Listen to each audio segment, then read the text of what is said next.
Hello everyone, good morning. Cute ভালোবাসা চ্যানেলে আরও নতুন একটি ভিডিওতে তোমাদের সবাইকে জানাই অনেক স্বাগত আর অনেক ভালোবাসা। আজ রবিবার, আর রবিবার সকাল থেকে কিন্তু আমি ভিডিওটা স্টার্ট করছি।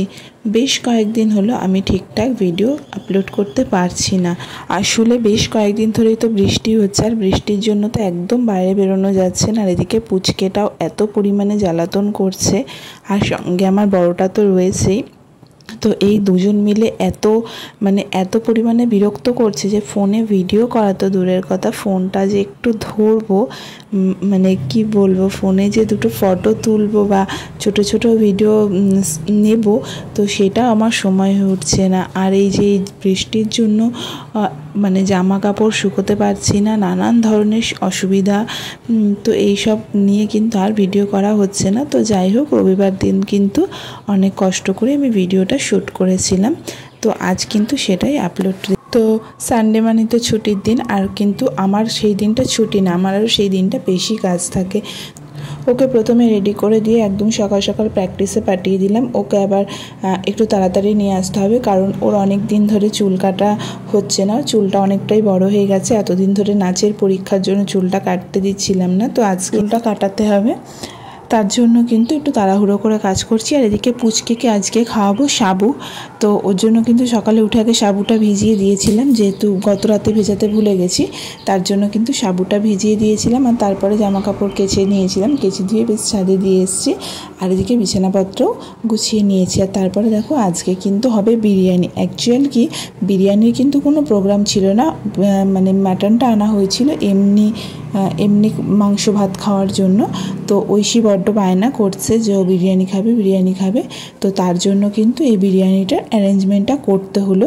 আর যেহেতু ঘরে চাল ছিল, বেশ কিছুদিন আগে আমাদের বাড়িতে একটা অনুষ্ঠান হয়েছিল, তো সেই রাইসের চালটা অনেকটাই পরিমাণে বেঁচে গিয়েছিল, তো তার জন্য কিন্তু সেই চালটা দিয়েই আজকে বিরিয়ানিটা করে দিলাম। আর এদিকে এখন তো বৃষ্টি হচ্ছে, বৃষ্টিতে যেমন খিচুড়িটা খেতে ভালো লাগে, বিরিয়ানিটাও কিন্তু মন্দ লাগবে না। তো তার জন্য অত কিছু চিন্তাভাবনা না করে বললাম ঠিক আছে, করে দেবো তোকে, এইসব চিন্তাভাবনা করেই কিন্তু বসিয়ে দিলাম। তো চলো, আমি কীভাবে বিরিয়ানির রেসিপিটা বিরিয়ানি করি সেই রেসিপিটা তোমাদের সঙ্গে একটু শেয়ার করলাম। তো প্রথমে কি করেছিলাম, আলুগুলো একটু ভালো করে সিটি দিয়ে নিয়েছিলাম। তো দেখলাম আলুগুলো যেহেতু বড় বড় করে কাটা, তো হয়নি। তারপরে আবার একবার প্রেশারে সিটি দিয়ে নিলাম। এখন আবার দেখছি বেশি পরিমাণে গলে গেছে। তো কি করব, কিছু তো করার নেই, তার জন্য কিন্তু ওটাই একটা দুটো করে ওই ভাজা করে নিলাম, হালকা আলতো হাতে একদম ভাজা করে নিয়েছিলাম। আর এদিকে করে নিয়েছিলাম কিন্তু পেঁয়াজের বেরেস্তা। দেখো, আলুগুলো কিন্তু একটা আলু আমার পুরোটাই ভেঙে গেছে। আর এদিকে বসিয়ে দিয়েছিলাম হাঁড়িতে চাল, যেহেতু ওই বড় বিরিয়ানির যে হাঁড়িটা সেটা না আমাদের নেই, সেরকম হাঁড়িটা কিনতে হবে। যাই হোক, পরে কিনে নেব। তো ওর জন্য কিন্তু এই হাঁড়িতেই করছি, অগত্যা কিছু করার নেই। তো হাঁড়িতে চাল আর জল দেওয়ার পর যখন জলটা ফুটে উঠেছিল, তখন কিন্তু লেবুর রস দিয়ে দিয়েছিলাম, আর চিনি লবণ পরিমাণ মতো দিয়ে দিয়েছিলাম, আর কিন্তু সাদা তেল দিয়ে দিয়েছিলাম।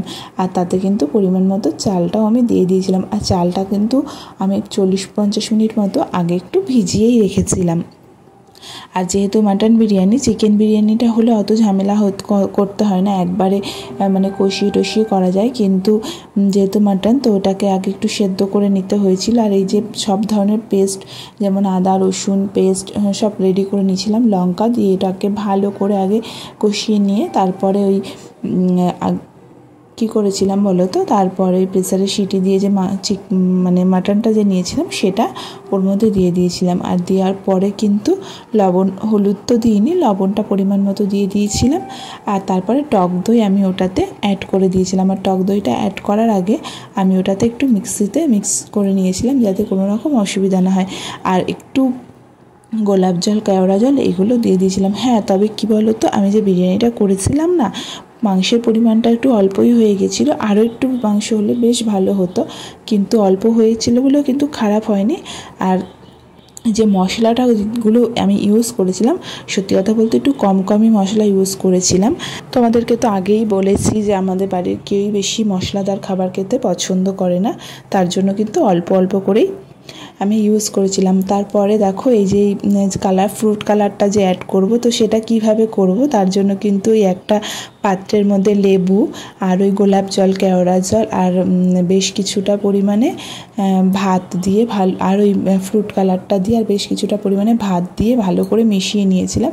নিয়ে কিন্তু আমি এই ফ্রুট কালারটা এইভাবে অ্যাড করেছিলাম। তারপরে তোমরা যেভাবে বিরিয়ানি সাজাও তো সেইভাবেই আমি সাজিয়ে দিয়েছি। পার্থক্য শুধু একটাই, তোমরা ছড়ানো হাঁড়িতে করো বা কড়াতে করো, আর আমাকে এরকম একটা হাঁড়িতে করতে হচ্ছে। তারপরে দেখো দুপুরবেলা ঐশীকে খেতেও দিয়ে দিয়েছি, আর বেশ কিন্তু টেস্ট হয়েছিল খাবারটা। আর এদিকে দেখো সন্ধেবেলা দেখো আমি পুচকেকে নিয়ে বসে রয়েছি, আর ওইদিকে কিন্তু বদমাইশি করেই চলেছে। আর আজকে দেখো ওকে একটু কাজল পরিয়েছি। অনেক দিন থেকেই ওর বাবা বলছে একটু কাজল পরাতে পারো তো, কিন্তু এখন তো সব জায়গায় বারণ করে কাজল পরানোর কথা। আর ডক্টর দেখাতে গেলে যদি চোখে কাজল থাকে তাহলেও ডক্টরেরা বকাবকি করে, তার জন্য কিন্তু কাজল আর পরাই না ওকে। কিন্তু এই যে কাজলটা যখন পরিয়েছি তারপর থেকেই দেখছি ওর চোখটা বেশ চুলকাচ্ছে, ও নিজেই হাত দিয়ে এরকম চুলকে যাচ্ছে। তো নেক্সট টাইম থেকে আর পরাবো না। তারপরে কিন্তু এখন তো সন্ধ্যে হয়ে গেছে, এরপরে আবার ঐশীকে একটু পড়াতে বসতে হবে। তো এই রবিবার দিনটা কিন্তু আমার এইসবভাবেই চলে যায়। আর অনেক জামা কাপড় রয়েছে। সকালের দিকে একটু রোদ্দুর হলে কি হবে, পরের দিকে তো আবার সেই বৃষ্টি শুরু হয়ে গেছিলো। তো আজকের মতো ভিডিওটা বন্ধুরা আমি এখানেই শেষ করছি। ভিডিওটা তোমাদের কেমন লাগলো অবশ্যই জানিও। ভালো লাগলে লাইক, শেয়ার আর কমেন্ট করো। আজকের মতো টাটা, দেখা হবে পরের ভিডিওতে।